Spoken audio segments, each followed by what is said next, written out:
Jim, And I'm Garrett. and this is Jim Jim and and Garrett at Garrett at the the movies. movies. We're way off on that one. That was funny though. Welcome everybody to Jim and Garrett at the movies. Forgive us, we're 2,000 miles apart, so we won't be able to sing on cue together. But tonight we are going to be discussing the 2019 film Rocketman, or pairing that with our movie club entry, Walk the Line, and there was some Batman news. Robert Pattinson is officially cast as Batman. We're going to call it Battinson or Patman. No, Battinson, I think, is much better. So let's talk about, first things first, let's talk about Rocketman. This is a film directed by Dexter Fletcher, written by Lee Hall, starring Taron Egerton, Jamie Bell, and Richard Madden. It tells the story of Elton John's rise to fame and his tumultuous relationships along the way, both with other men, with his own sexuality, and with drugs. What did you think about this film, Garrett? I got some complicated feelings myself, but Yeah, complicated is a good word for it. There's things I really liked about it. There was things that I felt were missing, and there was things that I felt that maybe just were sort of fundamentally baked into the project that were just never going to work, no matter how they were pulled off. So it's a complicated bag. So why don't I start with the stuff that I think was that I liked, that was good. okay. I liked sort of the conceptual idea of, instead of just telling a straightforward biopic, they sort of just made a musical that roughly tracks with the life of Elton John and uses his music, asynchronously, not in the chronological order in which the songs were written, to sort of track sort of the mood and the feel of his life, almost in sort of like an impressionistic way rather than sort of in a more straightforward literal sense. Obviously, every biopic is going to take a certain amount of liberties, and they're going to make certain sacrifices for the purposes of story and pacing and so forth. But this one sort of does that unapologetically. It makes it very clear that it's not trying to be a literal biography, and that it is interested more in telling sort of giving you an emotional journey that parallels roughly with the life of its subject, rather than telling a sort of straightforward literal story. That's an interesting move, and in many parts in the story, I think it works quite nicely. I I like agree. the music overall. Let's talk about that for a second, because that is where I am unabashedly agreeing with you. I love the musical numbers in this film, and the fact that they turn this into a musical where you actually have different characters singing different parts of the song, and you have it. There's musicals. There's like a dance number with random dancers coming in, and everybody in the town. It sort of calls back to some of those like 50s musicals or golden age Hollywood musicals where everybody in the town is in on the dance number, and I was in on that. I enjoyed that immensely. And it also works for, I think you're referring to some of these quiet scenes where some of the slower songs and Elton John's Taron Egerton as Elton John is sort of drifting through an area singing one of his songs, and you see sort of the emotional resonance of the scene is elevated by the fact that he's singing this song that we all know. I think that those sequences were masterfully done, and I enjoyed the hell every time this movie really committed to being a musical. So yeah, I definitely want to agree with you on that part. Yeah, and the sort of peripheral things around that too. I thought, again, the choreography was fantastic. Yeah, choreography was very good. People dancing, and everything is coordinated, and there were some very long cuts that were composed just wonderfully. So on the technical side of things, as far as supporting the music and the dance numbers, I thought the film worked very well, in an impressive sense. And again, the conceit of the film gave it liberty to do things that you wouldn't do in a sort of typical biopic, that you didn't see like in Bohemian Rhapsody, for example, which contrasts with this quite notably. So yeah, I like that idea, and for the most part, I like the execution of how that was done. Other things I liked, I thought Egerton gave a solid performance as John. I felt, I didn't I didn't really know a whole lot about the Elton John's biography, and this ties in somewhat to some of my complaints, which we'll get to later. But I did feel like it did a good job of encapsulating a fairly straightforward narrative, many of the beats of which were predictable, but nonetheless were sort of emotionally engaging enough to keep me mostly invested in the film and in the subject's progression as they went on. Yeah, I'll agree with that as well. I really like Taron Egerton. I think that one of the things you're getting at is the story here. And last week, sort of pre-show, as we were discussing what film to do, I kind of talked about the formula of a rock star music biopic, and it's, you know, man starts out with troubled childhood, has talent, rises to some degree of stardom, rises to even more degree of stardom, has some difficult relationships along the way, then rises to real stardom, experiments with drugs, falls into a body of water, and ends up reformed by the end of it. And the plot of this film follows that formula verbatim, and that's a formula we've seen many times before. It's a plot we've seen many times before, and so as a plot structure, it didn't work for me because it was, as you say, predictable. Did it work for you though? Yeah, no, I got to say, I want to distinguish the plot structure on paper, which you, I think, ably just sketched, and yeah, predictable, uninspired, but presumably true to life. I mean, again, like I said, it is taking some liberties clearly with the realism, but to a certain extent, the reason why that story gets told over and over again is because that's what happens. And if you're going to tell the story of a rock star, you're going to expect a lot of those beats are going to be playing out in something like that sequence, which is again part of the reason why the conceit here works, because it allows them to sort of fudge some of those predictable beats a little bit. And so when I'm saying what worked for me is I think it's that broader use of fudging the realism that allowed it to paper over the shoddiness and the predictability of the plot. Sure. I'll agree with you again there. I think that in the third act, though, this film tries to be something that is something elevated from its plot. So all of the plot events are things we've seen before, but thematically, at in the third act, it attempts to be something different. It attempts to be making this movie about Elton John's sexuality and about sort of accepting homosexuality as a part of yourself and, sort of living one's truth, so to speak. And I think that there is kind of a dissonance between the plot events and the thematic resonance that those plot events were meant to be given, sort of papered over those plot events by the end of the movie. And I'm not spoiling the movie. I think we all sort of know some of these basic facts about Elton John. By the way, he is gay. In case What? you didn't know that, I know, shocking. But yeah, so I'm not really spoiling the thing. I'm just saying what I'm saying is that at the end, it seems to be that they were trying to say, no, this is the story we were telling all along. It's actually about homosexuality and sort of accepting one's own sexuality and sort of living one's truth, and that's great. I would have liked this movie to be a little bit more of that, but the plot events are this typical rock star biopic, and the only way in which that thematic thread gets built are in these moments where Taron Egerton is sort of staring into the middle distance, and we are left to wonder kind of what he's thinking about or what he's struggling with. And Egerton does a really good job at trying to communicate that he is dealing with sort of this real inner conflict, but I don't think it carries all the way through into affecting the plot events.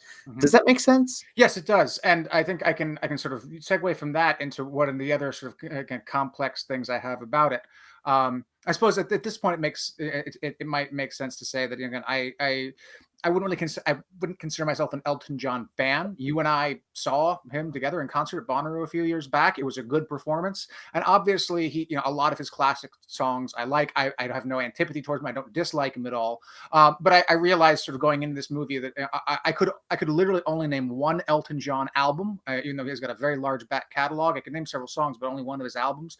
I've never owned any of his albums, and I almost never go out of my way to listen to Elton John's music. Um, and I was trying to sort of go through, because a lot of the songs in the movie I didn't know. Maybe I'd heard them before, but I didn't remember them. And I wasn't clear on at several points in the film how the emotional impact of the song it precisely was supposed to be relating to what was happening to the character. Broadly speaking, for example, again, the film is rife with him struggling with his homosexuality, struggling with his addictions to sex and to drugs. I don't hear that in any of these songs. Maybe it's there and I just don't know where to look for him. Maybe if I pay closer attention to the lyrics, I could see that. But it seems to me that the emotional texture of the song, the feel rather than the meaning of the song, is what's doing all the work. Now, there's nothing wrong with that. Music can work on multiple levels in multiple different ways. It doesn't have to directly communicate my struggle with drugs or my struggle with homosexuality or anything like that. But for a musical, for a film, that is something where I was sort of expecting it and frankly kind of wanting it. I was wanting the story of Elton John's life to be told through Elton John's music. And that music wasn't telling a story. It was giving a feeling, but it wasn't telling a story, I didn't think. Yeah, it's a lot in the way the song and the visuals work. I'm thinking specifically of the Rocketman sequence, which, another spoiler, the song Rocketman is sung in the film Rocketman. Shocking. So that particular sequence, I think that's not a song that seems to be about the thing that the images are telling me the song is about. Yet I still found myself really moved by it. So I can't necessarily, I don't know if I'm faulting the film as much as you are for this particular criticism, even though I'm sort of agreeing with this particular criticism. Yeah, it's like I say, I'm not sure I want to say I'm faulting the film. Again, like, I think this might be something that's just sort of a baked-in problem that couldn't be worked around because of the nature of Elton John's music. So far as I can tell, Elton John did not sing songs about being gay. He didn't sing songs about being addicted to drugs. So if the songs are trying to tell that story, they can't really tell that story. The closest you can come is to sort of try to capture the emotional texture, the feeling of that struggle, that difficulty, which may be echo throughout the feeling of his songs. And again, like I said, I don't think that's an inherent problem, but it was something that I had difficulty working around. I was having this sort of divided conscience where on the one hand I felt what they wanted me to feel because of the emotional texture of the song, the tone and so forth, and the delivery of it. But at the same time, I was sort of trying to analyze what is this song about and how does that, what it's about, say something about what's happening in his life at this period in time. And there was just a lot of disconnect between those things. Part of that might also be because many of the songs were not written, the lyrics themselves were not written by Elton John, but rather by Jamie Bell's character, Danny Bernie, Taupin, yeah. and Bernie Taupin, yeah. A quick note, by the way, just an interesting sort of PS. Jamie Bell, who, if you haven't seen, is fantastic in the role in the show Turn, Washington Spies. He plays the main character in that show, and he's wonderful in it. But his first credit on IMDb, at least, is as Billy Elliot in the film Billy Elliot, and then Elton John did the music for the stage production of Billy Elliot. So that there's an interesting connection there. But also worth noting that Taron Egerton starred in The Kingsman, and Elton John was did a cameo as himself in the Kingsman sequel, The Golden Circle. So they presumably met on set there a few years back when they were doing that, and who knows if that had something to do with why Egerton ended up being cast as Elton John in the film. Perhaps. Either way, both Bell and Egerton are fantastic in this film. Yes, the performances are definitely solid. What do we, and even Bryce Dallas Howard is Elton John's mother. Yeah, and I feel compelled to note this again. Bryce Dallas Howard is, I think, 7 years older than Taron Egerton. I don't know how they keep doing this thing where they cast ridiculously young actresses as mothers. Again, Bryce Dallas Howard, fine performance, not knocking her performance in the slightest, but the casting of her They really should have cast an older actors. Well, she does start off as mother to very young Elton John, so yeah, I understand what you mean though. So what do you give this film out of 5? I'm not quite there yet, actually, because there's a Oh, you little got more. more. Yeah, I want to work through. Okay. Because again, it's the natural inclination is to compare it to other music biopics. And in some respects, because it's breaking the mold, it's better than a lot of traditional music biopics. But in another respect, I think it fails and it's worse. And that is in particular, again, and this is in part because of what I was mentioning a second ago about how the music doesn't fully connect with the story. Um, I didn't really feel like I got a sense for who Elton John was in watching this film. I mean, you can tell he's obviously an incredibly talented musician, and he struggles with his homosexuality, his relationship with his mother, and with drugs. But that's all stuff that you literally can tell in the space of however long it took me to just say that. The film didn't leave me with a greater sense of who he was, even though I've allegedly seen his life story here. And that's something that, again, I think better music biopics don't leave you walking away with. I feel that in a lot of music biopics, when you walk away from, you get a sense not just of the musician but of the person behind the music, and that's in large part what you go to one of these movies for, is to understand the person and the life that they live that inspired this music that you appreciate and you love so much. You want to get inside their head and feel them.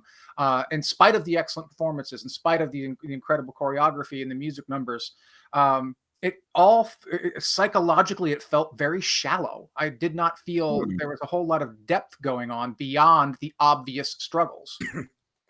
Yeah, I disagree. I think that there was I well, I don't know if I would argue that there's depth going on, but what I would argue is that this is a more focused film than some of those other biopics, and I don't think that that's necessarily a bad thing. I think this film is trying to tell a particular conflict that Elton John suffered, and that Elton John, according to the epilogue, got beyond and was able to sort of resolve. And I actually applaud it for being more focused than a traditional music biopic. I think that I would say that this has the same depth as many other music biopics. I don't think that the film we're going to be talking about in a few minutes, Walk the Line, has more emotional depth than Rocketman does. Well, we can compare and contrast that when we get to it, but yeah, that would be an obvious a point of comparison, and I think we'll disagree there. But I mean, we can. I think we can speak concretely here without giving away any spoilers or anything like that. But there's several scenes in which Elton John gets upset at the various people in his life and screams at them and shouts at them, and basically every single time there isn't any reason for it whatsoever. Really. He's got reason to be upset with his mom. He's got reason to be upset with his dad, and he had reason to be upset with his manager. But oftentimes it seems like the film wanted drama, and they wanted him shouting at someone, and they wanted him, on the edge, and it didn't feel. I didn't have any sense of why he was there. I didn't really understand, but from the movie at all, why it is that he was feeling these things beyond that they wanted to portray them on the screen. But I think that the answer to that question, at least if I'm sort of defending the film as it appears I am, um, the answer to that question would be in the things that we talked about earlier about how he's struggling with his sexuality, how this is an inner conflict that is being exploded outward as a result of an inability to express the things that he's feeling inward. So again, I'll put the point this way: if I didn't know from prior experiences, from friends that I've talked to, from other movies and books that I've read, what it's like to be a gay person in the closet and wrestling with your sexuality, I don't think this film would have told me anything at all about it. Okay. If a person has had no exposure to gay people before in cinema and literature or in person, and the first time they see this presented is in this movie, I think they would be left bereft of any idea whatsoever what that actually is like.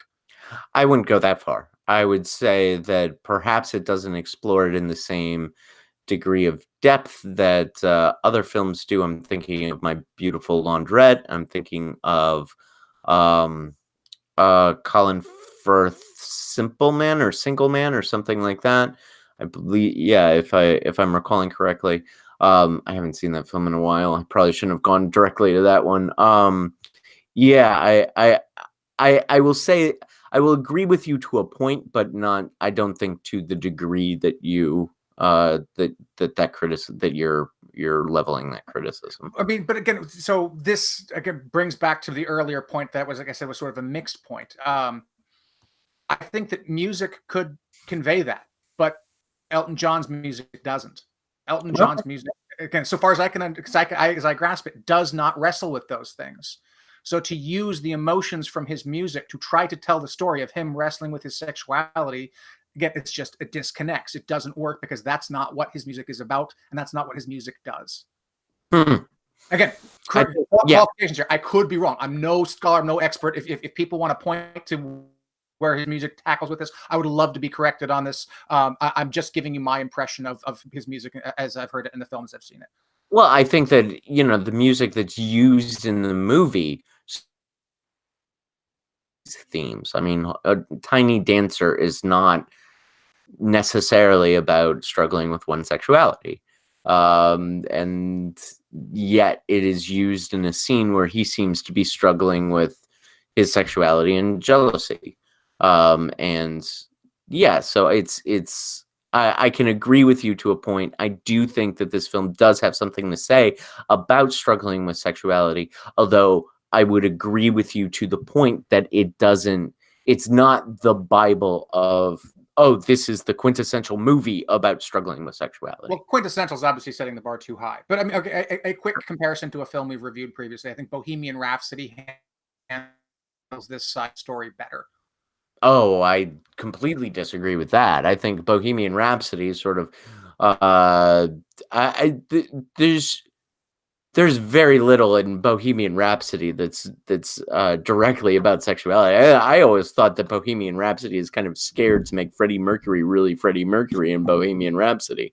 Um, Um, this film, I mean, Rocketman, that is, certainly spends more screen time on his sexuality than Bohemian Rhapsody did. But when Bohemian Rhapsody was talking about it, Freddie Mercury's sexuality, I felt it got to the heart of it much better. hmm, okay.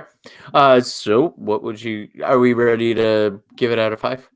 Yes, What do you think? I give it 3 out of 5. I'm at 3.5. So we're both recommending the film, although I'm probably recommending it a little bit stronger because I don't agree with all of your criticisms. But Mhm. all right, so let's go straight to Walk the Line, the Academy Award winning 2005 film directed by James Mangold, starring Joaquin Phoenix as Johnny Cash, Reese Witherspoon as June Carter Cash, and telling the story pretty much of all of Johnny Cash's life. Um, this was an Academy Award winner, as I said. Reese Witherspoon won the Best Actress award for this film. Joaquin Phoenix was nominated. It was also nominated for editing, costume design, and sound mixing. Um, Joaquin Phoenix did. Joaquin Phoenix and Reese Witherspoon did both win Golden Globes for this film for their portrayals. So, what did you think of Walk the Line, Garrett? Why don't we segue from our previous conversation by building off of what I was talking about Sure. there at the end? I feel this film does a much better job of capturing the spirit of Johnny Cash. Now, again, qualifications. I'm more of a Johnny Cash fan than I am of an Elton John fan. Not like a super fan, anything like that. Not huge, OG Johnny Cash or anything like that. But I own several of his albums. I listen to his stuff somewhat on the regular basis. I seek it out. So again, that might be a part of it, that I have a better grasp and appreciation of Cash's music. But nonetheless, as you know, watching this film, I felt I had a much better sense of who Johnny Cash was as a person, about where his music was coming from, and about what his music said about him and his life. There's several specific scenes we could point to, but why don't we start off with by keeping it more general than that? you're right that this film is, sort of more ambitious. It's looking at a larger scope of life rather more so than Rocketman. But I think in part because of that, it succeeds more and does a better job of getting you to the heart of its subject. But do you find I can agree with most of that, but I find the plot of this film to be I find the cliches of this plot to be far more degrading to the movie than I do in Rocketman. I think Rocketman has very similar plot structure and plot cliches, but then it's being done in this heightened way, that almost in an across the universe kind of way. In Rocketman and Walk the Line really does follow the rather basic film biopic of, you know, guy has troubled childhood, guy has talent, slowly ascends, jumps into but drugs, falls into a body of water, and is ultimately redeemed at the end. In fact, this is almost like Johnny Cash's life is in a sense a story about a man who's saved by Jesus and the love of a good woman, and those plot cliches kind of bring down the film for me. I still recommend it and I still like it, but can't I can't really get beyond its lack of uniqueness, as even though I do agree with you that it gives me a real good feeling about who Johnny Cash was.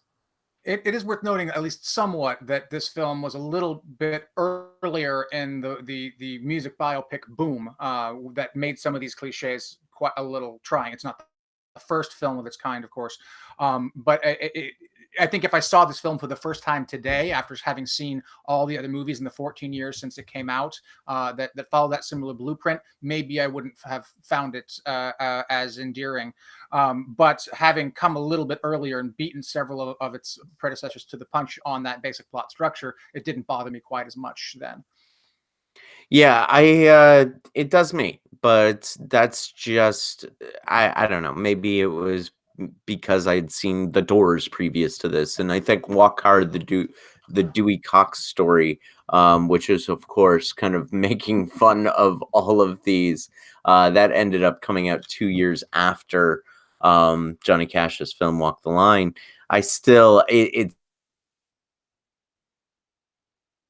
nevertheless, as I was rewatching it, of course, for this podcast, and as I thought about it after I watched the film, I think it does a good. I think Joaquin Phoenix is fantastic in this movie. I think Reese Witherspoon is really good. I enjoyed the music. I enjoyed the cinematography. I think some of the cinematography is really quite good. But at the end of the day, it's a story about a man being saved by the love of a good woman in Jesus. Which they also cut out of the movie. They cut out like how born again Christian he gets by the end of the movie. Um, yeah, I mean, there's some truth to that, but again, I again, that like we've a conversation we've had before, that's only troublesome in as much as it becomes tired. There is truth to that. Sometimes that is how people's life stories work. Sometimes bad men are saved by the love of good women and women and Jesus, etc., and so forth. Um, Yeah, and and that, I'm not denying that that's a reality. And that's clearly a reality within Johnny Cash's life. It's just that I don't know if this film has anything more to say than find yourself a good woman in the Lord and you'll be all right. okay, Uh, so this is where we're gonna uh, hit the broader context or the specifics, if you will. So here's something that I think Walk the Line succeeds at specifically, and again, it's precisely the inverse of the criticism I was giving about Rocketman. Again, I think, like I said, in Rocketman, I don't feel that the songs really said anything about his life, and that's in part because the lyrics weren't coming from him. They were coming from Bernie Taupin, who was telling a different story, perhaps his own story. But there's a scene in Walk the Line, and it is, to my mind, one of the greatest lines I think freaking and in all movies at least since 2000. It's a line. Again, oh, I don't have the name of the character here, but yeah, it's the producer. You know the line I'm going to give, right? I I know. want to read it anyway. I want to read Go the line anyway. So again, it's fairly early in the film. They're in the recording studio and they're trying to sort of show off as producer, and they're playing a gospel tune, and the producer cuts them off and says, "I can't sell gospel." And so Cash is like searching around, saying, "Well, what do you want?" And the producer says, and here's the quote: "If you was hit by a truck and you were lying in the gutter dying, and you had time to sing one song people would remember before your dirt, one song that will let God know how you felt about your time here on earth, one song that would sum you up. You're telling me that's the song you'd sing?" Um, oh, sorry, no, that's not the that same Jimmy Davis tune we hear on the radio all day about your peace within and how it's really how you're going to shout it. Or are you going to sing something different, something real, something you felt? Because I'm telling you right now, that's the kind of song people want to hear. That's the kind of song that truly saves people. Now, again, a lot of this is personal. A lot of this is what I get out of music and what music means to me. But that line right there, that captures for me what I love about music. You know, that the idea that when done right, you put a few words together and a few notes, and 600 years from now, after you're dead, some child might sing them back, an echo of your soul. That's something profound and human, and that's a turning point in the movie that turns Cash from just another guy with a guitar just given stuff that because he wants to perform, into being a genuine artist and someone who really puts themselves and their soul into what they're doing. And that's what I want out of music. It's what I want out of art. And I think that line, and of course in the broader context of the film, it captures that. It captures that for Johnny Cash and transcends just Johnny Cash and makes a broader comment on the nature of music as a force that can save people. And that is beautiful and powerful and wonderful. And to this day, 14 years later, that line has stuck with me. I cannot disagree with anything you just said. I think that line is fantastic. It's the highlight of the movie for me. And it's I cannot agree with you more. Still, I have criticisms about the movie as a whole, but yeah, obviously, one great line cannot save a movie. Right. Even if that one line is awesome, the film might still have other flaws. But As again, I I was think it telling the village illustrates. just the other day. Yeah, it illustrates the point well, though. Again, the contrast between these two films. There's nothing like that in Rocketman, where the music is connected to the story about the sexuality and the drugs and all that other stuff. Sure. Again, other than as the emotional presentation. Sure. This is a situation where you hear one song before that lyric and a second song after that lyric, and it's a sea change in his personality, in his biography. And again, I have no idea if this was a real moment or if it was manufactured for the film. But it definitely seems to capture a spirit, fictional or factual, about a young man coming into his own as an artist and changing the way he does what he does in a way that is both profound and important. And again, maybe it's not fair to have wanted that out of Rocketman, because again, like I think it's maybe just built into the subject matter. Johnny Cash's music does seem to have a little bit more of that sort of straightforward, gut-wrenching authenticity to it, in a way that Elton John's music, to me at least, doesn't. But in this respect, I think that both Johnny Cash as an artist and Walk the Line as a film are superior to Elton John and Rocketman in this one regard, not necessarily all things considered. Sure. Okay. I can I certainly see your point. Where do you fall on this movie? I give this one 4.5 stars. 4.5. Yeah. Oh wow. This is one of my favorite music biopics. I think it's, again, it's partially because of the subject matter. Like I said, I'm a Johnny Cash fan, and it's partially because I think it all works really solidly, really well.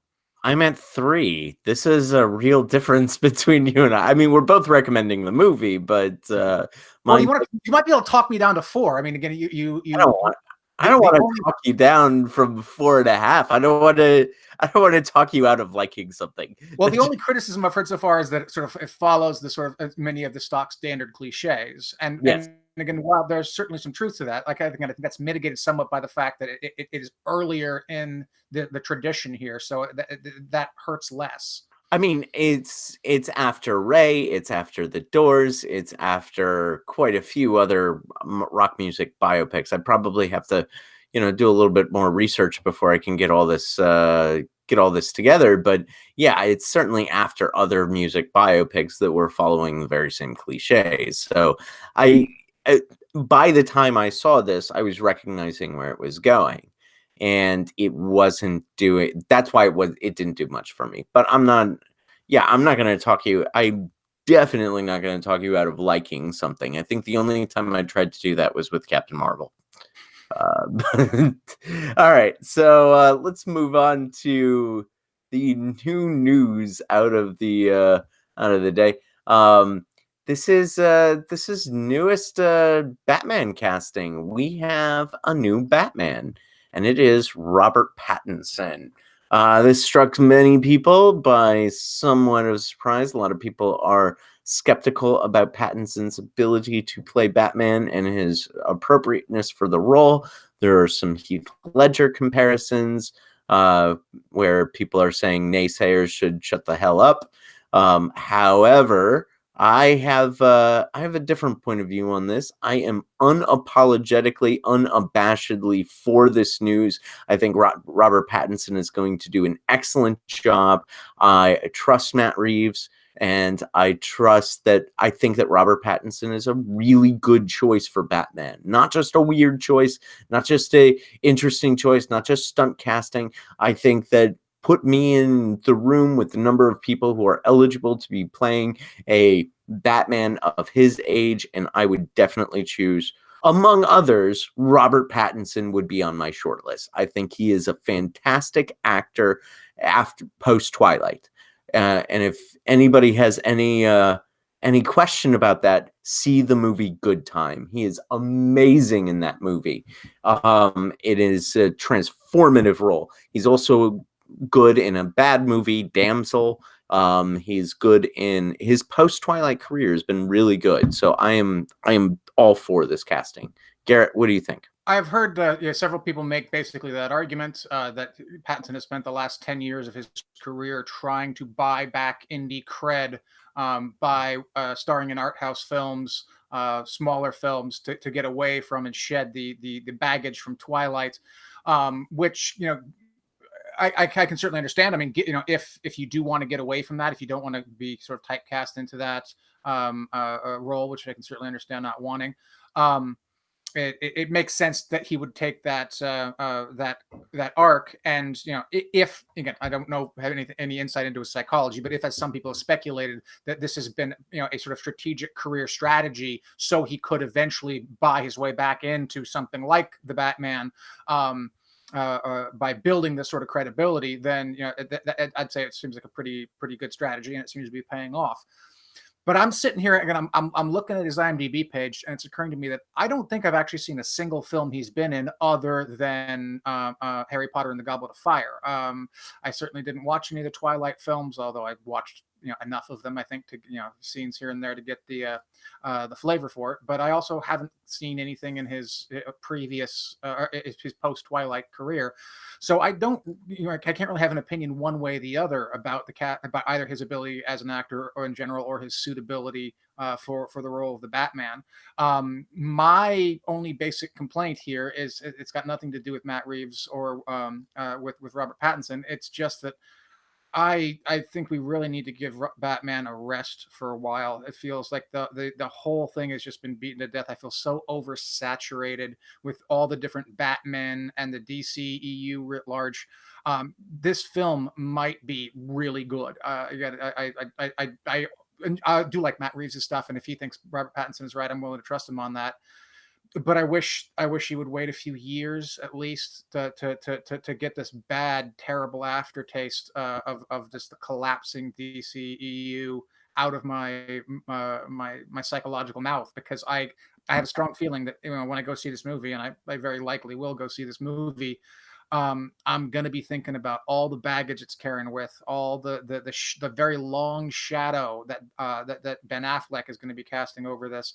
And again, we don't need to sort of rehash the Affleck's qualities or the broader failures of the DCEU. But I would rather go into it fresh. I would rather go into this with a completely clean palette, and it's going to be so much harder for the filmmakers to make a film that eschews that. I mean, especially again when you can compare add it up with Joaquin Phoenix's upcoming Joker film, I feel that has very much the same problem. Again, the film itself may be fine, but the context in which it's being released in is, for me, something that's going to very likely just uh, not work for it and work against the film. Well, to just to challenge that slightly, I'm not going to do too much because I'm sympathetic to your point, but Justice League came out in 2017 and the Batman isn't scheduled for release until 2021. So that means you've got 40 years between Bat people.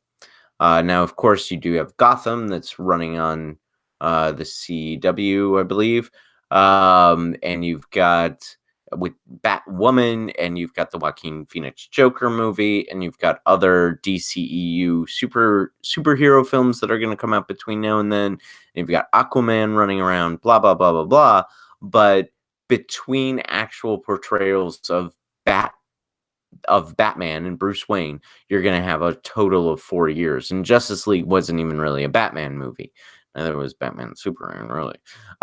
So I would say that you've got some time to let the Ben Affleck shadow fade before you can actually buy a ticket for this film. Yeah, and maybe by the time it's out, I will have cleansed my palate and things will have moved on. That's certainly possible. I would cross my fingers and hope for it. And of course, also things like the marketing, things like the trailers and the hype may serve to sort of shift the focus. And then whatever larger moves are made in the DCEU in between now and then, that might facilitate that as well. That all having been said, I'm not optimistic. Okay. All right. I am optimistic about Robert Pattinson. I think he's going to be fantastic. I'm a fan of his post Twilight career. I would highly, highly, highly recommend you go see Good Time. It is a fan fantastic film, and it's a film that moves, and it's a lot of it has to do with Pattinson's kind of cocaine riddled performance seemingly. So he's fantastic in the film. So I'm a much more optimistic than you are. But that is probably because I think that after 40 years between Bat people, I'm okay to let that. I'm okay for that. It was a similar time period between George Clooney, maybe a little bit longer between George Clooney and Christian Bale. But compare how much time there was between Superman. Mhm. Again, a large part of the reason why it took so long for Superman Returns to get released was precisely because they were trying to find someone who could fill the shoes that Christopher Reeve left behind, and they failed at doing that, unfortunately. But they took it seriously. They recognized Sure. that they needed to do it right. And it wasn't just a matter of finding it wasn't just a matter of finding the right actor to do it. It was a matter of pacing it right. It was a matter of taking their time. And it feels like, I mean, again, I don't have any background knowledge about this, but it kind of feels like the DCEU, the DC people are recognizing that they really only have one valuable property here, and it's Batman, and they need to salvage it so that they're pushing forward projects like Joker and the Batman. In an effort to salvage the social value of the properties, and it may succeed at doing that, but that's not why you should release a movie. Well, I mean, the Warner's doing okay box office wise. They're okay with Aquaman, which was $1 billion movie worldwide. Artistically, it was a failure. You and I both hate that movie for good reason. They're doing My okay with my Wonder impression Woman. my impression though is that they recognize that they've eaten their seed corn and that they made serious mistakes with the Justice League's films, and that's why they're not continuing to go forward in that direction. Because even though these movies made money, they hurt the brand, and there's every reason to think that if they don't shift gears significantly, if they put out another film like that, it's not going to do as good, and they're going to end up burning one of their most valuable long term properties, namely Batman, to the ground, and they don't want that, so that's why they're going in these radical new directions.